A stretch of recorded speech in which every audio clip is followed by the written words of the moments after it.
करने हैं। उसमें पहला है magnetic field intensity at the centre of current carrying circular loop. ठीक है, आपके पास सारे नोट्स मैंने सेंड किए हैं। डायग्राम की ज्योमेट्री को समझें और फिर किस तरह से हम हमारे एम को अचीव करेंगे वो देखना है। तो एम क्या है, किसी सर्कुलर लूप, मेटल का कोई वायर है, उससे हमने एक सर्कुलर लूप बना दिया। ठीक है, ये जो छोटा सा पोर्शन कट किया हुआ है ये नेग्लिजिबल है, बहुत ही छोटी सी जगह है। हमारे लिए ये कंप्लीट सर्कल है। लेट इसकी रेडियस है आर। ठीक है, सर्कुलर लूप किसका है, मेटल के वायर का है। ठीक है, इसमें आई एम्पियर करंट फ्लो हो रहा है, कैपिटल आई एम्पियर का electric current, study current flow हो रहा है। ठीक है, स्टडी मतलब एक जैसा, कोई फ्लक्चुएशन, उतार चढ़ाव कुछ भी नहीं। ठीक है, हमें सेंटर ओ पर मैग्नेटिक फील्ड बी पता करना है। मैग्नेटिक फील्ड बी कितना होगा सेंटर पर। ऑरेस्टेड ने जिस कहानी को स्टार्ट किया था अब वो बहुत दूर तक जाएगी। ऑरेस्टेड ने बताया था current carrying conductor magnetic field produce करता है। अब ये सर्कुलर करंट कैरिंग कंडक्टर ही है बट सर्कुलर है। ठीक है, और इसकी रेडियस हम कह रहे हैं आर है। ऑन है रिकॉर्डिंग। और सेंटर ओ पर हमें कैपिटल बी मैग्नीट्यूड कितना होगा, और आपको पता होना चाहिए करंट पर डिपेंड कर सकता है बी, तो हमें बी का फॉर्मूला बनाना है और उसमें आपको करंट आई दिखाई देगा और भी बहुत कुछ दिखाई देंगे। तो किस लॉ को यूज लेंगे हम, तो हमने अभी तक एक ही लॉ पढ़ा है, विच बायोट-सावर्ट्स लॉ। बायोट-सावर्ट्स लॉ, तो बायोट-सावर्ट्स लॉ यूज लेकर हम सेंटर ओ पर मैग्नेटिक फील्ड पता कर लेंगे। तो आपको एक बात वापस याद दिला दूं, अगर हम किसी सर्कुलर लूप पर छोटा सा एलिमेंट लेते हैं डीएल, तो उस डीएल स्मॉल एलिमेंट को हम ऑलमोस्ट कैसा कंसीडर करते हैं, ऑलमोस्ट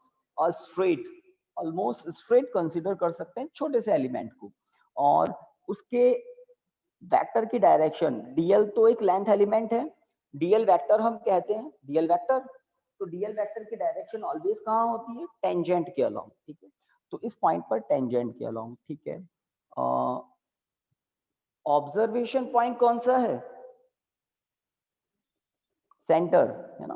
तो ऑब्जर्वेशन पॉइंट पर हमें बी पता करना है। तो डीएल वेक्टर आर वेक्टर इनके बीच का एंगल कितना है गाइस, ऑब्वियसली 90 डिग्री, क्योंकि डीएल वेक्टर की डायरेक्शन होगी सर्कल पर टेंजेंट के अलोंग। ऑब्जर्वेशन पॉइंट खुद सेंटर है, तो ये हो गया रेडियस वेक्टर आर वेक्टर। तो r vector tangent mutually 90 degree पर होते ही हैं। तो वो जो थीटा हम लिखते हैं ना बायो-सावर्ट्स लॉ में, वो थीटा हमारे इस टॉपिक में क्या होगा, 90 डिग्री। 90 डिग्री। ठीक है, बायो-सावर्ट्स लॉ की बात करें तो due to a current element dl, इस छोटे से डीएल में भी तो करंट आई है, पूरे लूप में आई करंट है।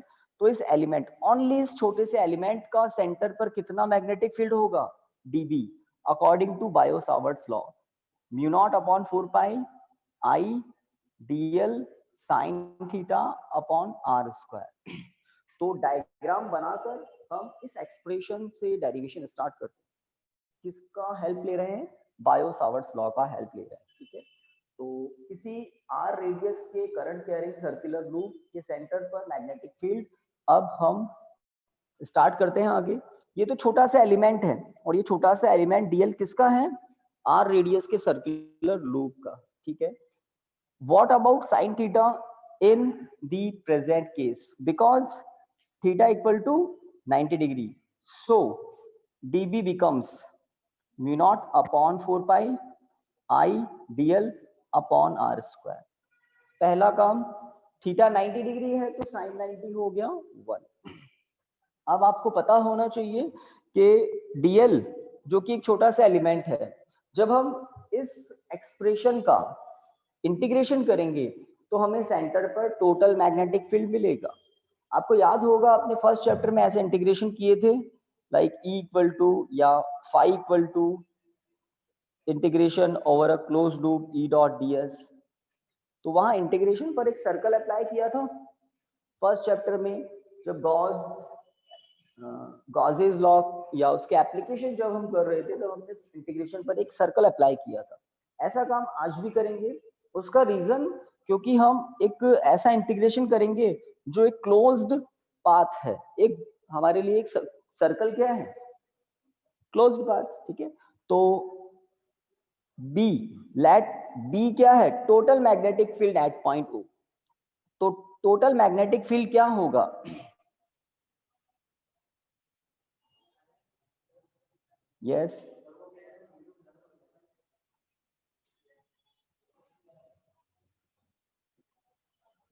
सर वीडियो बार बार किसी को ब्लर हो आवाज रही नहीं है। आ रही क्या?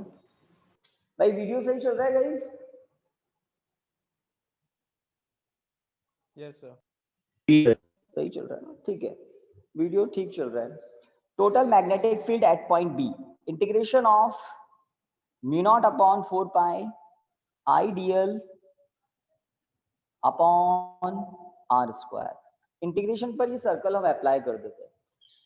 दो टाइप होते हैं ना, there is two type of integration, definite, indefinite. तो ये डिफाइनाइट इंटीग्रेशन है। डिफाइनाइट मतलब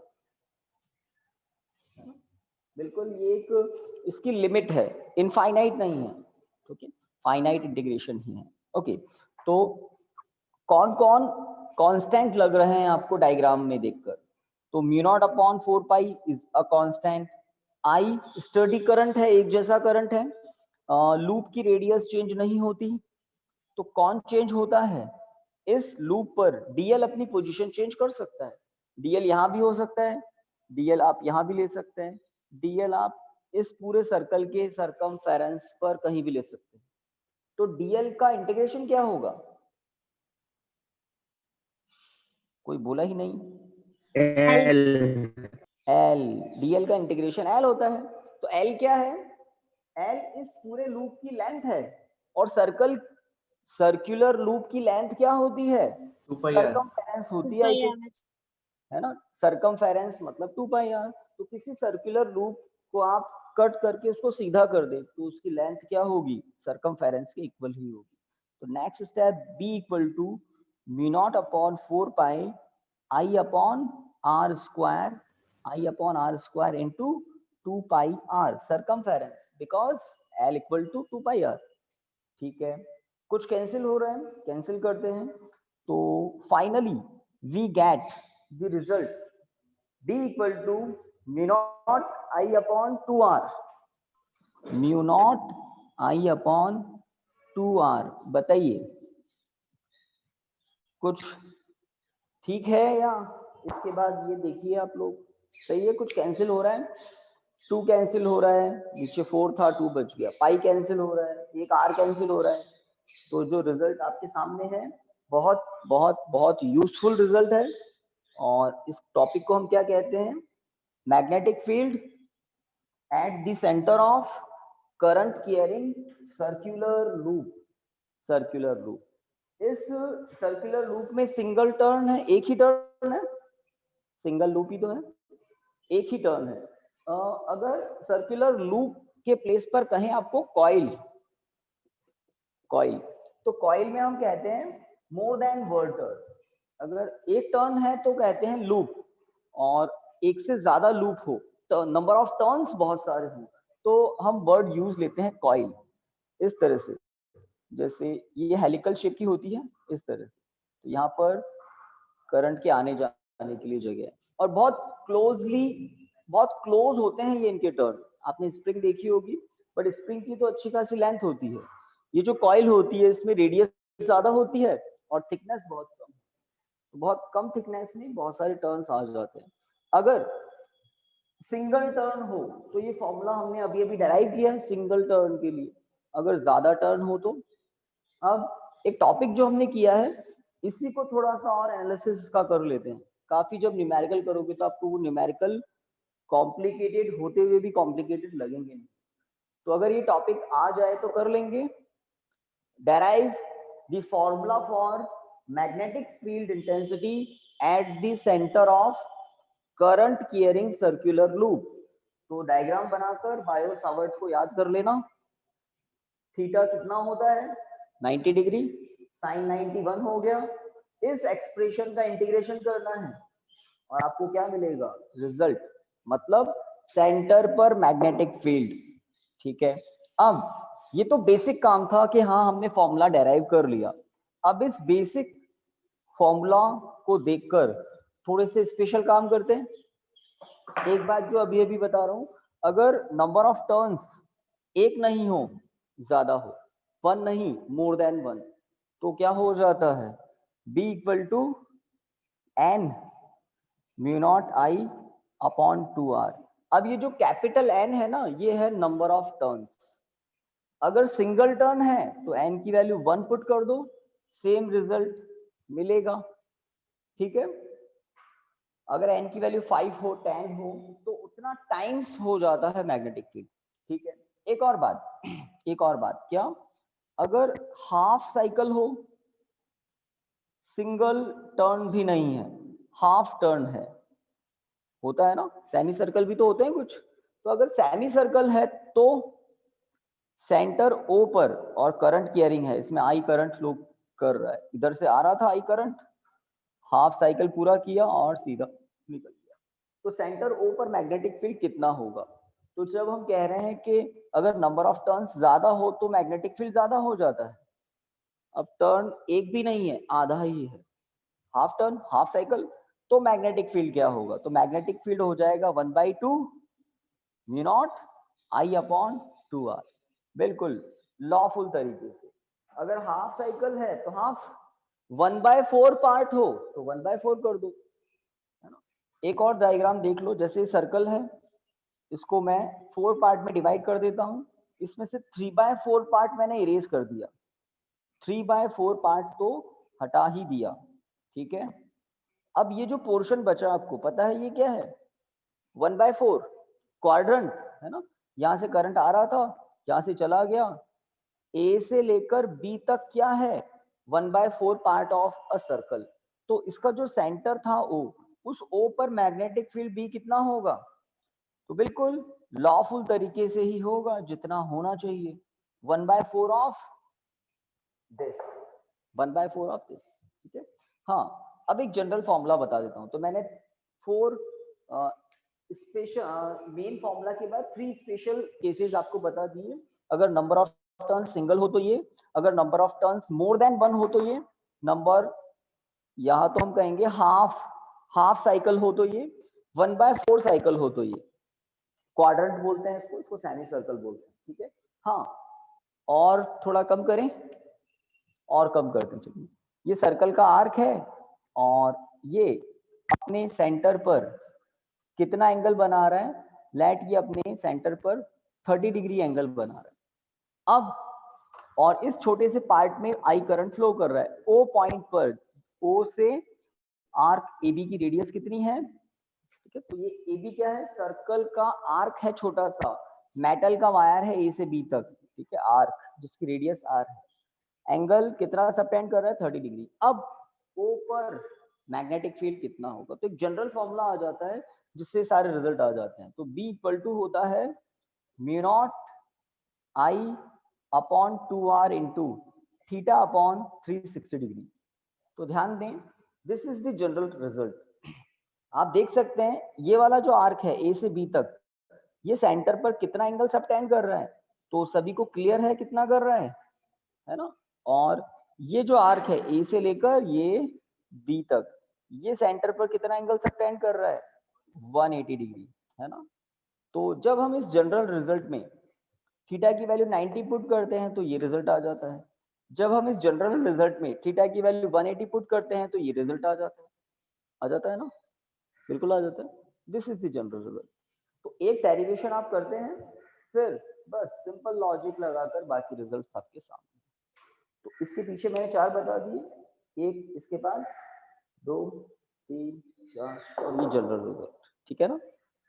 तो टॉपिक आपको 2-3 बार रिवाइज करके बता रहा हूं, क्या है topic, magnetic field intensity at the centre of current carrying circular loop, ये रिजल्ट ध्यान रखना है। और B किसके प्रोपोर्शनल है, B is proportional to I, है ना। CBSE से छोटे छोटे क्वेश्चन पूछती है, ग्राफ बनाकर दे देती B और I में कैसा ग्राफ होगा, कैसा ग्राफ होगा बी आई में? आई यहां पर ले लें, बी यहां पर ले लें, आई में और बी में कैसा ग्राफ होगा? ओरिजिन से पास होने वाली स्ट्रेट लाइन। अगर करंट जीरो है तो बी जीरो होगा, और बिल्कुल इक्वल रेशो में बी इंक्रीज होता रहेगा एज करंट इंक्रीजेस, करंट के साथ साथ, ठीक है। अब देखें बी और आर में कैसा रिलेशन है, तो B is inversely proportional to r. So what is the graphical relation between B and r? This is r B. जैसे जैसे आर इंक्रीज होगा बी रिड्यूस होगा, सही बात। जैसे जैसे आर इंक्रीज होगा बी रिड्यूस होगा। तो इस फॉर्मूले से हमें क्या क्या पता लग रहा है सब बता दिया मैंने। अब आगे बढ़े, कोई डाउट हो तो पूछिए। लर्न करने का काम कैसे करना है? घर पे बैठे रफ पेपर पेन लेकर और अपने आप सेल्फ प्रैक्टिस करें। एक बार लिख दिया बिना देखे तो बस समझ लो एग्जाम के लिए प्रिपेयर हो गया हो, टेंशन फ्री हो जाते हैं उसके बाद। तो आगे बढ़ सकते हैं। अब जो टॉपिक आ रहा है वो आपकी 12th फिजिक्स का एक स्पेशल टॉपिक है, बहुत स्पेशल टॉपिक है ना। अच्छे अच्छे धुरंधर भी एक बार दिमाग चक्री खा जाता है उनका। तो देखते हैं, क्योंकि उसमें आपको काफी 3D सोचना पड़ेगा। जो मैंने बायो सावर्ट्स लॉ आपको बताया है वो क्लियर होना चाहिए, clear in the in the direction sense, direction sense आपका क्लियर होना चाहिए। dB equal to mu naught upon 4 pi I dl cross r upon r cube. ये जो मैं कह रहा था कल हमने लिखा था mu naught upon 4 pi I dl sign theta upon r square लिखा था, तो ऊपर dl क्रॉस r लिखा है तो r क्यूब लिख सकते हैं। जैसे ही क्रॉस प्रोडक्ट ओपन करेंगे ऊपर तो क्या मिलेगा देखिए, मतलब क्लियर हो जाए इसलिए बार बार बता रहा हूं। dl r साइन थीटा, एक r से एक r कैंसिल कर दें तो यहाँ पर r स्क्वायर, बिल्कुल ठीक बात है, ideal sign theta upon r square. तो अगर आपको स्केलर फॉर्म में लिखना है तो ये बात ठीक है, बट अगर वेक्टर फॉर्म में लिखना है तो यहाँ पर वेक्टर लगा देते हैं और यहाँ करते हैं dl क्रॉस r और यहाँ r क्यूब। अब मुझे बताइए इस dB की डायरेक्शन क्या होगी? तो 11th का जो वेक्टर नॉलेज है ना वो यहाँ काम आ जाता है। दो vector dl vector r vector, दो वेक्टर के क्रॉस प्रोडक्ट की डायरेक्शन कहाँ होती है? दो vector dl vector r vector के क्रॉस प्रोडक्ट की डायरेक्शन कहाँ होती है? Perpendicular to both vectors. Perpendicular to both vectors, एक की आवाज आई। तो 11 में ऐसे पढ़ाते हैं, if a vector a another vector b angle between them is theta then a cross b की डायरेक्शन क्या होगी? ये जानबूझकर मैं 11th की बात बता रहा हूं ताकि मुझे टॉपिक करवाते वक्त थोड़ा आपको कम परेशान करना पड़े, मुझे भी कम टेंशन है। तो a क्रॉस b की डायरेक्शन क्या होगी? राइट हैंड थंब रूल या कॉर्क स्क्रू रूल के अकॉर्डिंग अगर हम हमारे राइट हैंड की फिंगर्स को, अब ये राइट हैंड बिल्कुल किसके लिए है? a क्रॉस b के लिए है। कल वाले राइट हैंड को आज मिक्स मत करना, बिल्कुल सेपरेट है। अगर हम हमारे राइट हैंड की फिंगर्स को ए वेक्टर से बी वेक्टर की तरफ बैंड करते हैं तो थंब किसकी डायरेक्शन को बताता है? a cross b। if we bend our fingers as it curved from a to b vector then the stretched thumb points the direction of a cross b, a cross b। Cork screw rule से भी कर सकते हैं। अगर आपने screw driver use किया है तो अगर आप एंटी क्लॉकवाइज घुमाते हैं तो स्क्रू बाहर आता है, ऐसा ही होता है ना इन जनरल। एंटी क्लॉकवाइज घुमाते हैं तो स्क्रू बाहर आता है, बाहर आता है मतलब ए क्रॉस बी की डायरेक्शन बाहर की तरफ हो। अगर आप क्लॉकवाइज घुमाएं, देखो मैं एरो यहां से हटाकर अब इधर कर रहा हूं, हो गया क्लॉकवाइज। अगर आप स्क्रू को क्लॉकवाइज घुमाएं, स्क्रू ड्राइवर को क्लॉकवाइज घुमाएं तो स्क्रू अंदर जाएगा, अंदर जाएगा तो हमें राइट हैंड थंब रूल भी यही बता रहा है। अगर मैं फिंगर्स को क्लॉकवाइज घुमाऊं तो थंब अंदर की तरफ है। तो दो वेक्टर के क्रॉस प्रोडक्ट की डायरेक्शन कहां होती है? Always perpendicular to both of them. यही बोल रहे थे अभी कोई घर से, always perpendicular to both of them, सही बात है ना? या हम ऐसे कह सकते हैं परपेंडिकुलर टू द प्लेन, ध्यान दें, perpendicular to the plane in which the two vector lies. देखो जब मैंने एरो ऊपर की तरफ किया था तो direction of a cross b आपकी तरफ है, परपेंडिकुलरली योर साइड। जब मैंने एरो अपोजिट कर दिया क्लॉकवाइज डायरेक्शन में तो ये परपेंडिकुलरली इनवर्ड हो गया, इनवर्ड, है ना। तो ये डायरेक्शन का सेंस काम आएगा, जो बहुत छोटी सी चीज है और बायो-सावर्ट लॉ यूज आएगा। तो अब हम क्या करेंगे, हम एक्सिस पर मैग्नेटिक फील्ड पता करेंगे। किसकी एक्सिस पर? करंट कैरिंग सर्कुलर लूप की एक्सिस पर। वो करंट कैरिंग सर्कुलर लूप जिसको अभी हमने यहाँ दिखाया था, जिसकी रेडियस r थी, जिसमें I करंट फ्लो कर रहा था, इसके सेंटर पर मैग्नेटिक फील्ड कितना आया था? B equal to mu naught I upon 2r। सही बात। सेंटर पर मैग्नेटिक फील्ड इंटेंसिटी पता कर चुके, अब हम कहां पर पता करेंगे? इसकी एक्सिस पर। तो किसी सर्कुलर लूप की एक्सिस क्या होती है? A line passing through its centre and perpendicular to its plane. किसी भी सर्कुलर लूप की एक्सिस यही होती है, the line which passing through its centre and perpendicular to its plane. ठीक है, अब डायग्राम की ज्योमेट्री हम समझते हैं। तो इस टॉपिक का डायग्राम सबसे इंपॉर्टेंट है, तो मैं यहाँ डायग्राम बिल्कुल नीट एंड क्लियर बना देता हूँ।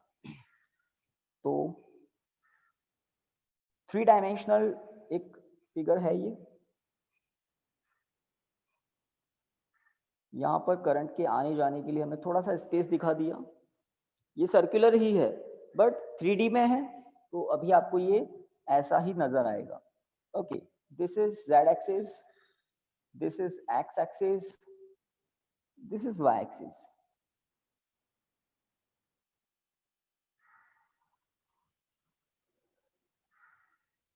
चलिए, यहाँ पर एक पॉइंट है A और बिल्कुल अपोजिट साइड में यहाँ पर एक पॉइंट है B।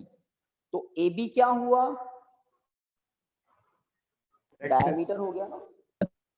एक्सिस तो ठीक है, एक्सिस तो मैं बताता हूँ क्या होगी।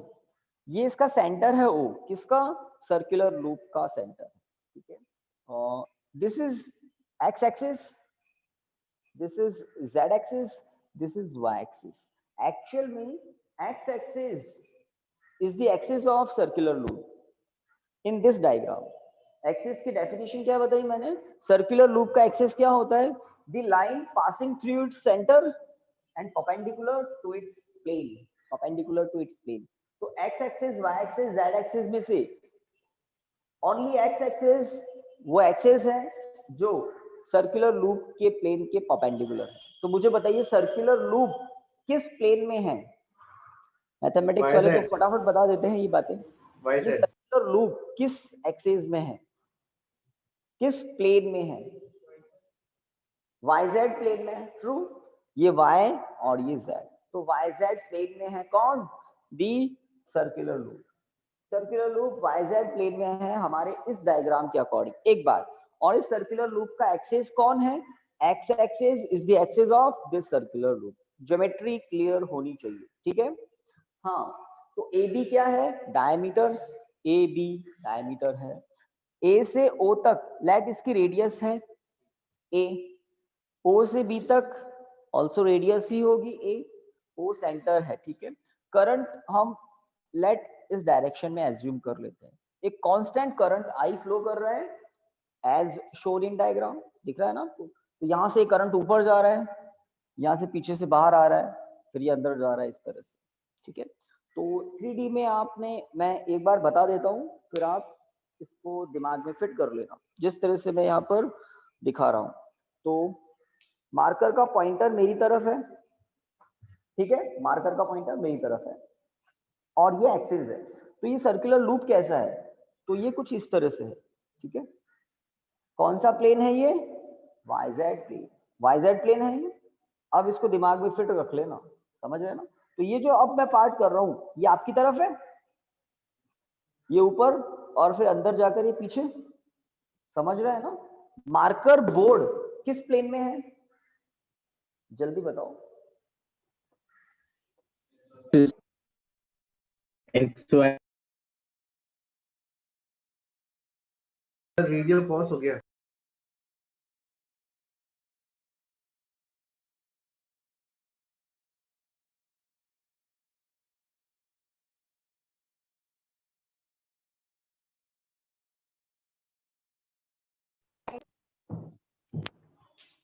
अभी ठीक है, ऑडियो कनेक्ट हो गया होगा। तो नीचे से करंट ऊपर आ रहा है, ऊपर आ रहा है ये आपकी तरफ वाला पार्ट, और ऊपर से ये अंदर जा रहा है, ध्यान रखना, अंदर जा रहा है। किसके अंदर जा रहा है? एक्स वाई प्लेन के अंदर जा रहा है। फिर पीछे से ही नीचे आ रहा है, और फिर नीचे लोवेस्ट पॉइंट बी पर ये बाहर आ रहा है। तो बाहर किसके आ रहा है? एक्स वाई प्लेन के बाहर आ रहा है। दैट्स इट, ये ध्यान रख लेना, अदरवाइज आपको चक्कर आ सकते हैं। बहुत बड़ी बात नहीं है, बट ये बातें आगे काम आएगी, इसलिए कह रहा हूं, दिमाग में रख लेना। ज्योमेट्री क्लियर है? X axis is the axis of loop, the plane of circular loop lies in YZ plane, ठीक है। At point A the electric current is outward to the XY plane, बता रहा था ना मैं। ए पॉइंट पर बाहर आता है लूप, तो लूप बाहर आता है तो करंट भी बाहर ही आता है, और बी पॉइंट पर लूप अंदर जाता है, किसके? XY मार्कर बोर्ड का जो प्लेन है। तो आपने ज्योमेट्री में भी काफी बच्चों ने क्लियर कर ली होगी। मैं यहाँ पर ए पॉइंट पर एक करंट एलिमेंट कंसिडर कर रहा हूँ DL, बायो सावर्ट लॉ तो अप्लाई करना ही है। बी पॉइंट पर भी एक इक्वल करंट एलिमेंट कंसिडर कर रहा हूँ DL, दोनों की लेंथ सेम है, करंट तो सेम है ही, ठीक है। अब यहां पर आप देखिए एक पॉइंट मैंने मार्क किया है P पॉइंट। तो P पॉइंट कैसा पॉइंट है? एक्सियल पॉइंट है, true. P point axial point है, ठीक है। O से P तक का डिस्टेंस मैंने कंसिडर कर लिया x, ठीक है। O से A तक का डिस्टेंस है स्मॉल a। स्मॉल a क्या है? Radius of the loop, small a से लिखा है हमने, कोई बात नहीं, ठीक है। A से P तक का डिस्टेंस क्या होगा? A से P तक का डिस्टेंस क्या होगा? R equal to under root a square plus x square, जानते हैं सभी, ट्रू। B से P तक का डिस्टेंस क्या होगा? सेम, बिल्कुल आइडेंटिकल है, सिमेट्री। तो काफी काम हो गया, इसको थोड़ा सा स्ट्रेट कर देते हैं।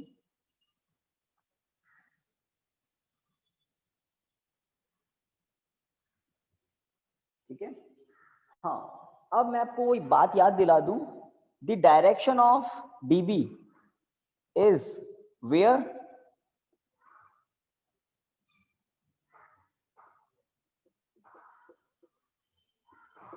डायरेक्शन ऑफ DB कहां होता है? Always perpendicular to the plane in which DL vector and R vector lies, ठीक है।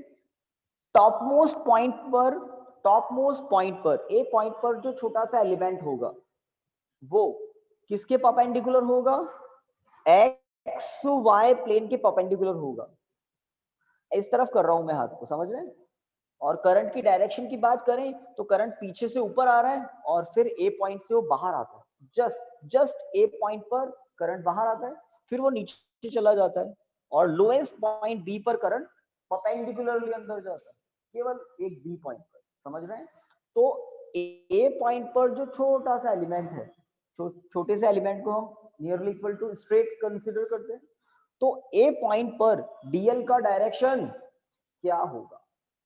करंट के अलोंग। तो बताइए ना, ए पॉइंट पर डीएल का डायरेक्शन क्या होगा? आउटवर्ड। ज्योमेट्री इसीलिए बताई थी कि एक्स एक्सिस है ये, और लूप इस तरह से है, लूप इस तरह से, करंट की डायरेक्शन इसी तरह से, जैसे मैं बता रहा हूं। ए पॉइंट पर करंट आउटवर्ड है, तो डीएल का डायरेक्शन वही होता है जो करंट का होता है। तो वापस पूछ रहा हूं, ए पॉइंट पर डीएल का डायरेक्शन क्या होगा? Outward. Perpendicularly outward, perpendicularly outward, इसीलिए मैं आपको इस तरह से बता रहा था। अभी बी पर भी पूछूंगा, है ना, ठीक है। टेंजेंशियल तो सभी जगह होता है, यहां पर भी टेंजेंशियल बोलोगे, परपेंडिकुलरली इनवर्ड अलग हो गया, तो आउटवर्ड इनवर्ड, ओके। टेंजेंशियल तो है ही, टेंजेंशियल तो है ही। जैसे आप सब इंसान तो हो ही, मैं पूछूं वो आया था क्या, वो इंसान आया था, तो नाम बोलूंगा तो समझ में आएगा ना। तो यहाँ परपेंडिकुलरली आउटवर्ड, यहाँ परपेंडिकुलरली इनवर्ड। चलिए मुझे एक और बात बताइए, अगर बायो-सावर्ट लॉ यूज लेने के लिए मैं इस ए रेडियस के सर्कुलर लूप पर एक करंट एलिमेंट डीएल कंसीडर कर लूं और मेरा ऑब्जर्वेशन पॉइंट पी है, एक्सियल पॉइंट है, सेंटर नहीं है, सेंटर पर तो कर चुके ना, कितना μ0I/2r। अब हमें पी पॉइंट पर बी पता कर, ये तो कर चुके। तो अगर डीएल को मैं एक एलिमेंट कंसीडर कर लूं, ऑब्जर्वेशन पॉइंट पी है, तो ऑब्जर्वेशन पॉइंट पी का पोजीशन वेक्टर क्या है,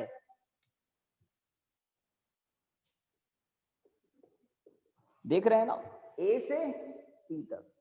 एलिमेंट कहां पर है, करंट एलिमेंट ए पर है, ऑब्जर्वेशन पॉइंट पी है, तो करंट एलिमेंट से ऑब्जर्वेशन पॉइंट पी का वेक्टर एपी वेक्टर मतलब आर वेक्टर। आर की वैल्यू आपके सामने डायग्राम में मैंने पाइथागोरस थ्योरम से लिखी दी है। तो ये बात, अब मुझे बताइए आप, डीएल वेक्टर आर वेक्टर की डीएल क्रॉस आर की डायरेक्शन क्या होगी, डीएल क्रॉस, सभी को कह रहा हूं यहां पर जो बैठे हैं, घर पर जो बैठे हैं, डीएल क्रॉस आर की डायरेक्शन क्या होगी for a current element dl at point ए।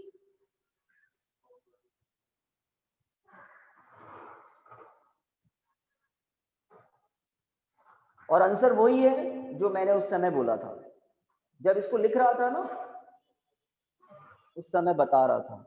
तो डीएल क्रॉस आर की डायरेक्शन क्या होगी, दो वेक्टर्स के क्रॉस प्रोडक्ट की डायरेक्शन क्या होती है, बस जो बोल रहा था वो रिपीट करना है, बोलिए। Perpendicular to the plane, perpendicular to the plane in which DL vector and R vector lies, सही बात है ना। अब आपने मोस्ट ऑफ काम समझ लिया है ना। तो डीएल वेक्टर कहां पर है, परपेंडिकुलरली आउटवर्ड आपकी तरफ। आर वेक्टर कहां पर है, ए से पी की तरफ है। मैं, मेरे पास दो मार्कर है, मैं इनको यूज ले लेता हूं, है ना। तो ग्रीन वाला जो है मैं उससे डिनोट करता हूं डीएल वेक्टर की direction perpendicularly outward, perpendicularly outward, ठीक है। और इसके मिड पॉइंट ए से, इसके मिड पॉइंट ए से पी की तरफ ये वाला वेक्टर आ रहा है, ठीक है। तो ये ब्लैक वाला क्या है हमारे लिए, आर वेक्टर, ग्रीन वाला क्या है, डीएल वेक्टर। तो आर वेक्टर डीएल वेक्टर के लिए मैंने परफेक्ट यहां पर सेटअप कर दिया। हाँ, अब आप इसको सामने से देखें, सामने से देखें तो बताइए डीएल वेक्टर आर वेक्टर के बीच में एंगल कितना है, परफेक्ट 90 डिग्री, है ना। इस डायग्राम में, ये 3 डायमेंशनल डायग्राम है, यहां आपको कभी नहीं दिखेगा, बट हमें पता है, हमें पता है कि एंगल 90 डिग्री होगा, ठीक है। ज्योमेट्री अगर बेसिक्स स्टार्टिंग से आपको बता दिया मैंने, तो इस तरह से लूप है, ए पॉइंट पर करंट आउटवर्ड है, तो डीएल वेक्टर भी आउटवर्ड है, और ए से पी का ये वेक्टर जैसा दिख रहा है वैसा ही है। तो हमने एक इंपॉर्टेंट बात पता लगा ली कि जब हम ए पॉइंट वाले डीएल वेक्टर के लिए बायो-सावर्ट लॉ यूज लेंगे, तो बायो-सावर्ट लॉ में जो साइन थीटा आता है ना, वो थीटा कितना होगा 90, और साइन 91 होता है। चलिए अब हम इस पॉइंट की बात कर ले, ये जो डिस्कशन कर रहे हैं ना सबसे इंपॉर्टेंट काम है। चलिए इस बी पॉइंट के डीएल वेक्टर की डायरेक्शन कहां होगी, परपेंडिकुलरली, भाई घर से भी किसी की आवाज आ जाए, कोई है भी कि नहीं है, इनके लो स्क्रीनशॉट। हाँ भाई अक्षित, डी पॉइंट पर डीएल वेक्टर की डायरेक्शन, वापस बोलो, inward, perpendicularly inward, inward, perpendicularly inward, perpendicularly inward. Inward तो इनफाइनाइट तरीके से आप इन्वर्ट कर सकते हैं, परपेंडिकुलरली इन्वर्ट, बिल्कुल ठीक है, क्योंकि आपको वही ज्योमेट्री बता रहा हूं मैं, ये एक्सिस है, एक्स एक्सिस, तो लूप ये है, करंट के अलोंग, यहाँ से करंट ऊपर जा रहा है, यहाँ से करंट नीचे जा रहा है, ऊपर आ रहा है तो फिर यहाँ से करंट बाहर आकर फिर आपकी तरफ वाला पार्ट, और ये बी पॉइंट पर अंदर जा रहा है, तो at lowest point B, at just lowest point B, current just enters inside the X Y plane, तो एक्स वाई प्लेन के परपेंडिकुलरली इन्वर्ट होगा डीएल बी पर, ठीक है। और अगर इस डीएल से हम पी पॉइंट का पोजीशन वेक्टर बनाए तो वो क्या होगा, बीपी वेक्टर, तो इस करंट एलिमेंट डीएल के लिए बीपी वेक्टर हो जाएगा। तो अगर मैं बीपी वेक्टर के लिए करूं तो ये ग्रीन वाला जो मार्कर है ये बताएगा डीएल वेक्टर की डायरेक्शन, ग्रीन वाला पोर्शन इस बार अंदर की तरफ कर रहा हूं, ठीक है। तो this is the representation of DL vector at point B, ठीक है, अंदर की तरफ है ग्रीन वाला, और बी, इसके मिड पॉइंट बी से पी की तरफ मैंने एक और मार्कर दिखा दिया, ये ब्लैक वाला किसकी तरफ है, पी की तरफ। तो अभी भी आप देख सकते हैं डीएल वेक्टर आर वेक्टर के बीच का एंगल कितना है, 90 डिग्री ही है, ठीक है। तो this is the important discussion, और अब हम मैथमेटिकली वर्क स्टार्ट कर देते हैं। हमारा एम क्या है, इस पी पॉइंट पर हमें मैग्नेटिक फील्ड पता लगाना है, बिकॉज ऑफ या due to this current carrying circular loop in which I current is flowing, its radius is a, ठीक है।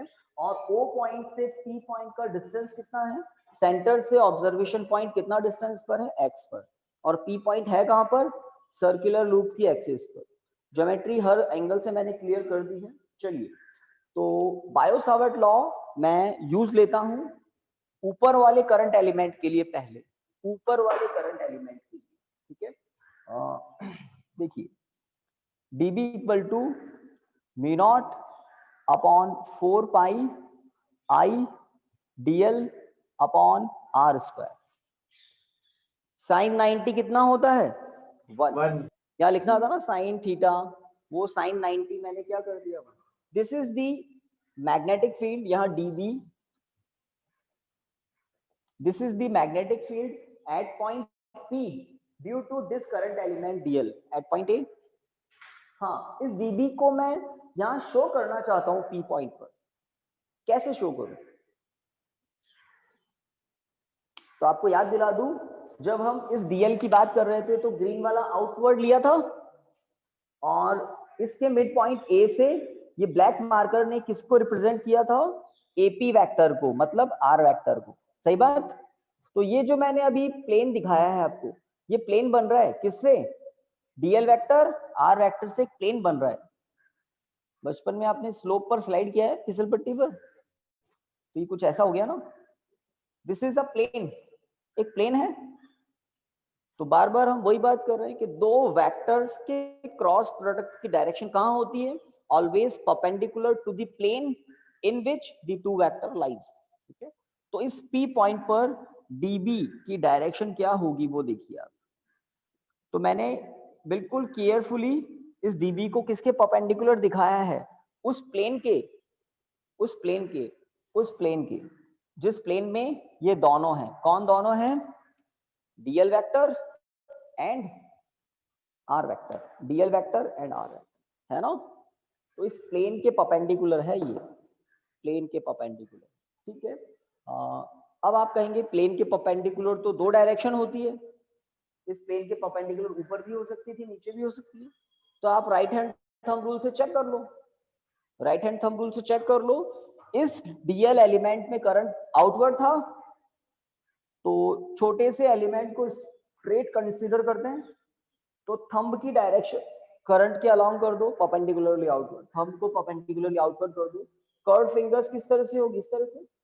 तो आप खुद देख लो ना ये मैग्नेटिक फील्ड कैसे चल रहा है, तो वो जो पी पॉइंट है वहां पर मैग्नेटिक फील्ड लाइंस कैसे आएगी, देख लो ना, मैं यहाँ पर जहाँ स्लो कर रहा हूँ, सही है ना, यहाँ पर ऊपर आएगी, तो पी पॉइंट पर magnetic field lines, just P point पर टेंजेंट ड्रॉ कर दिया हमने उस सर्कल। ओके, अब आप मुझे बताइए, ये जो डीएल एलिमेंट है लोवेस्ट पॉइंट बी पर, ये यहाँ पर यहाँ पर मतलब इस P पॉइंट पर मैग्नेटिक फील्ड जनरेट करेगा। लेट वो मैग्नेटिक फील्ड है dB डैश, तो मैग्नीट्यूड क्या होगा?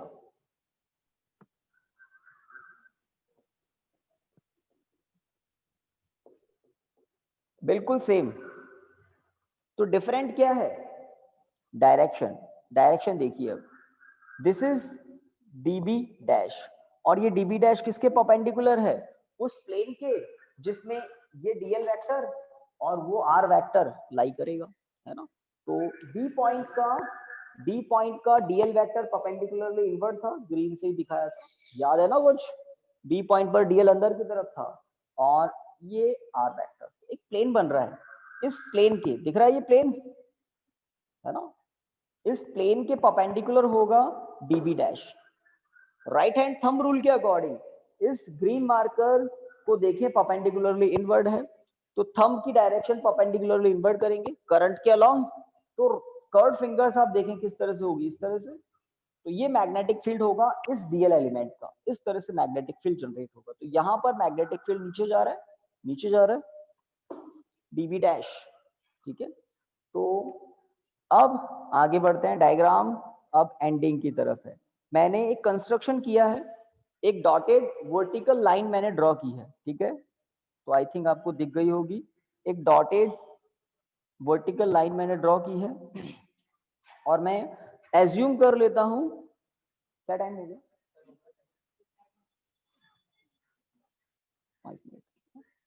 5 मिनट्स और देख लेते हैं। देखिए टाइम एग्जैक्ट कितना हो गया, ठीक है ना, 5 मिनट्स और पढ़ेंगे। तो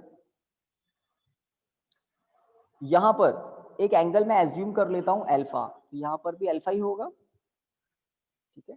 और आप जब ज्योमेट्री से चेक करेंगे तो यहां पर आपको एग्जैक्टली वही एंगल मिलेगा अल्फा, अल्फा ही लिखना है, थीटा नहीं। थीटा वहां लिखते हैं जिसको हमने 90 डिग्री कर दिया था, जो डायग्राम में कभी नहीं दिखता। वैसे भी इस टॉपिक में सबसे इंपॉर्टेंट थी डायग्राम की ज्योमेट्री। और आई थिंक काफी बच्चों को कुछ चीजें तो फिट हो गई है तो समझ लो बहुत कुछ अचीव कर लिया आपने। ओके, डीबी का वर्टिकल कंपोनेंट यहां पर होगा डीबी कॉस अल्फा, मानते हैं क्या? देखो अल्फा वर्टिकल से बन रहा है, और डीबी डैश का यहाँ पर कंपोनेंट हो जाएगा डीबी डैश कॉस अल्फा। ये दोनों जो कंपोनेंट है ये म्यूचुअली मैग्नीट्यूड में सेम, डायरेक्शन में अपोजिट होते हैं, म्यूचुअली कैंसिल हो जाते हैं। बट हॉरिजॉन्टल डायरेक्शन के कंपोनेंट पर फोकस करें। डीबी का इस डायरेक्शन में कंपोनेंट होगा डीबी साइन अल्फा, और डीबी डैश का भी यहाँ पर कंपोनेंट होगा डीबी डैश साइन अल्फा। ये दोनों कंपोनेंट एडअप होते हैं। इसका मतलब आपको पी पॉइंट पर नेट मैग्नेटिक फील्ड किस डायरेक्शन में मिलेगा? हॉरिजॉन्टल डायरेक्शन क्लियर है? तो अगर मैं पी पॉइंट पर total magnetic field find out करना चाहता हूं तो मुझे डीबी साइन अल्फा का इंटीग्रेशन कर देना चाहिए कंप्लीट लूप के लिए। आप इन दोनों को ऐड मत कर देना, किसी भी एक कंपोनेंट का टोटल लूप के लिए, कंप्लीट लूप के लिए, है ना, इंटीग्रेशन कर दो, आपको पी पॉइंट पर कंप्लीट लूप का इफेक्ट मिल जाएगा, है ना। तो इस एक्सप्रेशन के बाद तो बस मैथमेटिकल काम रिमेनिंग रहता है, ठीक है। तो कंपोनेंट डिवाइड हमने आज कर लिए, इस इंटीग्रेशन के बाद का सॉल्यूशन हम कल करेंगे। इसी का ही क्यों करेंगे? क्योंकि वर्टिकल तो कैंसिल हो जाता है, जो बचता है उसी का ही करेंगे। टोटल मैग्नेटिक फील्ड पता है। Thank you students.